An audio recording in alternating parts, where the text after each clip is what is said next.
Now, today we also lost a big chunk of Australian masculinity.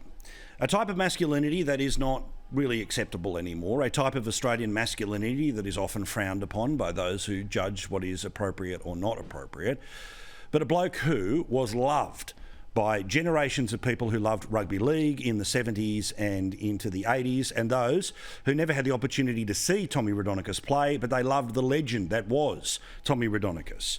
Good, old school, working class, no bullshit. Best way I can put it, in the language that he would be more than happy for me to use in such a public forum.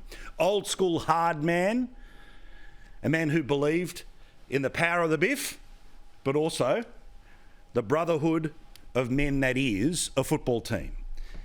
The tens of thousands of men and women who would at any one time be sitting in a ground watching, and the many hundreds of thousands that would be gathered around a radio or watching telly. This was a truly special Australian who sadly we have lost today. Tommy Raudonikis is a man who was able to play for his state, to be able to play for his country, to be able to play, of course, for his beloved Wests and, of course, the Newtown Jets in the 1981 grand final. That photo in particular, I love. How old school is that?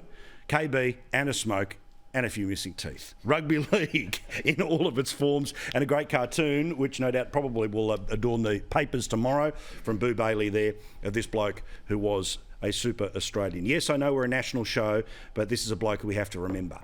We'll do that with Paul Kent from NRL 360 a bit later tonight. Tommy Raudonikis transcended generations. He played in the 70s.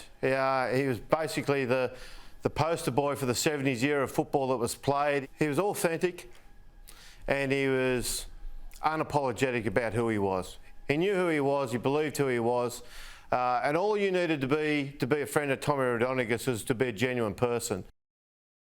Now, Kenty will tell a great story about Tommy Raudonikis that has nothing to do with football and everything to do with the awesomeness of the man.